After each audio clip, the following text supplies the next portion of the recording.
Hello, my lovely students. So, hope you are good and safe. So, welcome to the second part of this video. So, first chapter, matter. Today, we are going to discuss about the molecular structure of solid, liquid, and gas, and various properties. Yeah, let's get started. See, this is the molecular arrangement of solid, liquid, and gas.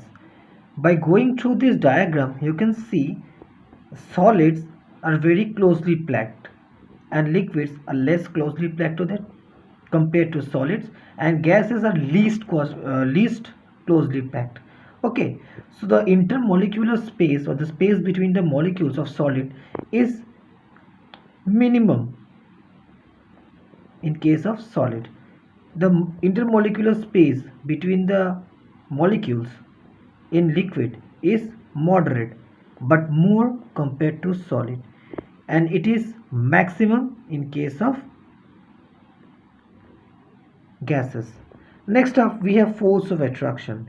See, the force of attraction is maximum in case of solid because the molecules are very close to each other, hence the force of attraction is maximum in case of solid.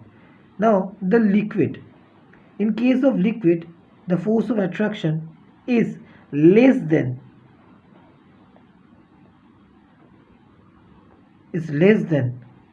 solid, but it is maximum in case of gases. Since the intermolecular space is maximum, so hence the force of attraction is minimum in case of gas.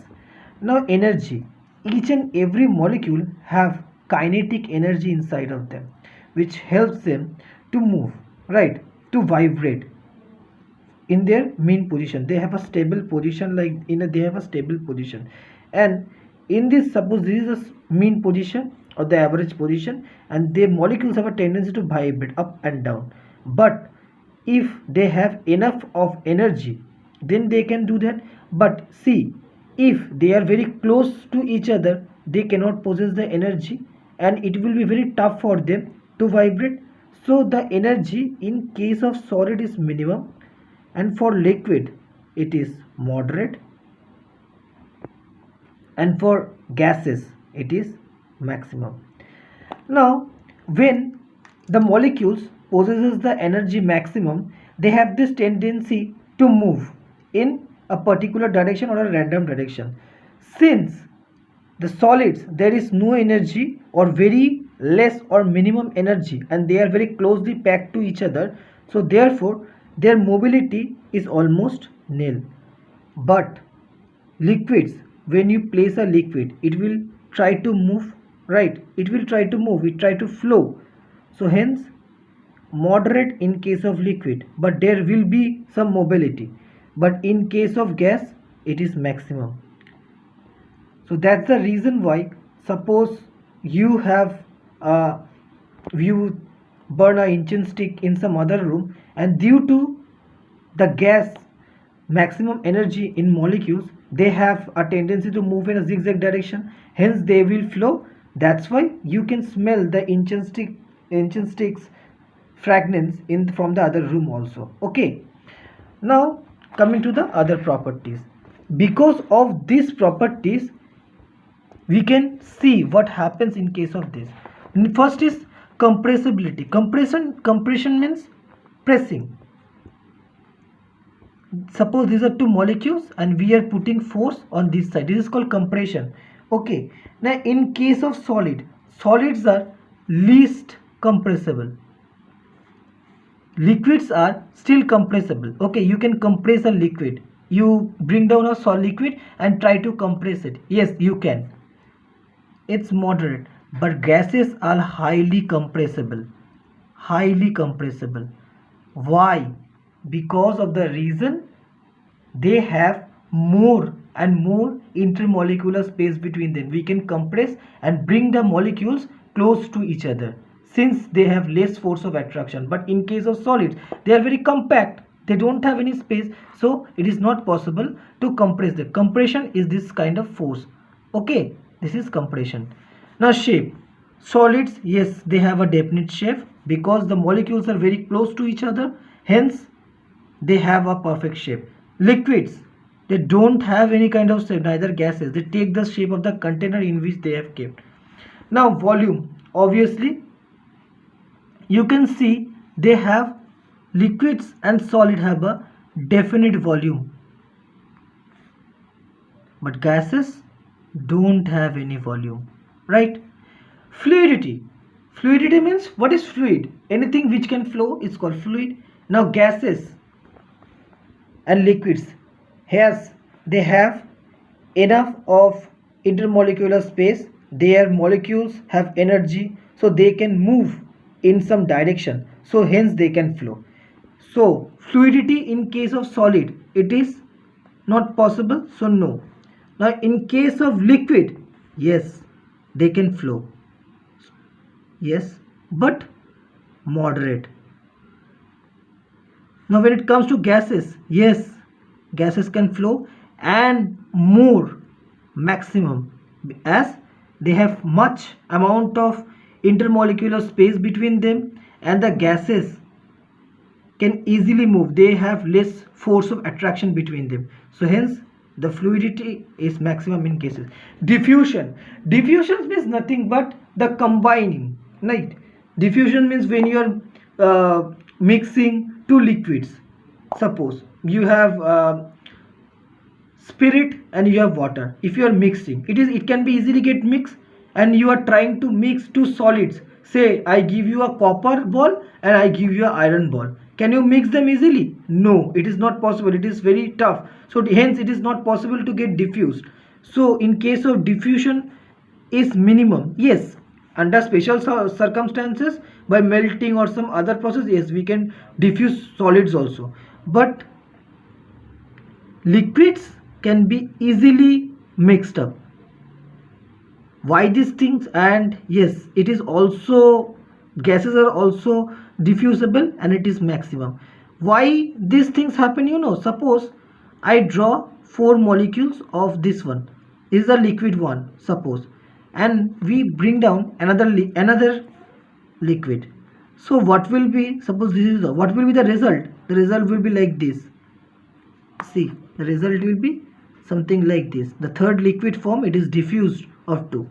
In case of gas, it is much more easy because the intermolecular space is very high. The third result will be like this. Gases can be easily diffused. So you understood what is diffusion?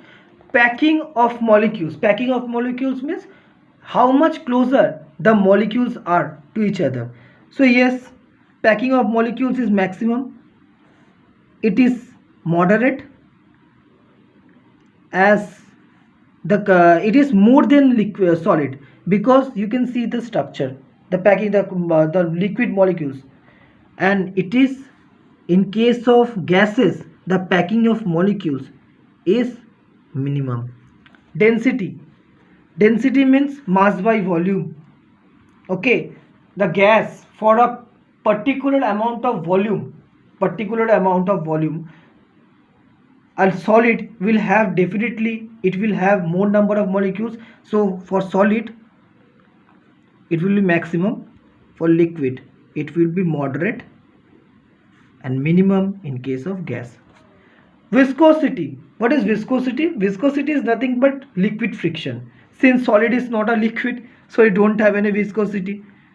Yes, liquid friction is available, actually not liquid friction, it's a fluid friction, and in case of gas, yes, it will be there, right? Surface tension, surface tension is what? The tendency of a liquid surface to shrink into a minimum surface area. So no for solid, yes for liquid, and no for gas. Last one and the most important one, thermal expansion. You know what is thermal expansion? Thermal expansion means whenever we are heating something, so that point of time what happens, actually they have these molecules absorb heat energy and they get energized, because of which they have a tendency, suppose this is the normal structure of a molecule, I apply some heat energy to it, Because of this they will try to move, get energized and try to move, and they become like this results in what? This result in expansion. So hence absorbing heat and getting expanded, this is called thermal expansion. Okay, now you see thermal expansion for liquid, solid and gas. Okay, it is minimum here. Thermal expansion for liquid is moderate. Solids expand least. Okay, if solids started getting expand due to absorption heat, it will become very difficult for us to live a modern day life. Okay, now see, in case of gas it is maximum. Gases expand due to absorption of energy. Okay, so these are the few important properties you can find in your book also, and this is the molecular arrangement and how it affecting all this. And you have molecular model for solid, liquid of and gas in your book. Solid, liquid and gas, you have understood the molecular structure. Okay, so this is explained in details like this only. The sum that is the molecular model. Okay, is nothing different than this. The last one for your book is change in state of matter. What is change in state of matter? Change in state of matter is a physical process where the matter moves from one state to another state by absorbing heat or by giving external pressure or other chemical substances due to change in temperature. This is called change in matter. Change in matter takes place in every. This is a physical process, reversible, because you can change the solid to liquid and again the liquid back to solid. Now these are the names of the changes. See, when solid absorb heat, it gets changes to liquid. That process is called melting. Example, solid to liquid. Obviously ice, when we heat the ice, it absorb heat and get changes to liquid. When again we heat the liquid, absorb heat, it gets changes into gas, right? Now the reverse process, gas, again when it releases heat, it changes into liquid, that is condensation, and liquid to gas is known as vaporization. Again liquid, when we put it in the freezer, it releases the heat, the process is called freezing, it changes into solid. Water to ice, there are very few substances which directly changes from solid to gas. The process is called sublimation, and gas directly to solid is called deposition. One such example where solid directly changes into gas is called naphthalene, camphor and this. Okay, this is all we have for the chapter. This is a brief discussion of the chapter. Now please go through my notes and the books as well. Everything is there in the details. I have given you a very brief discussion of this chapter. And lastly, please go through the question and answers in details, and yes, draw the diagrams of each molecular model with the help of pencil. I hope we will see a positive result of this discussion in your class. Thank you.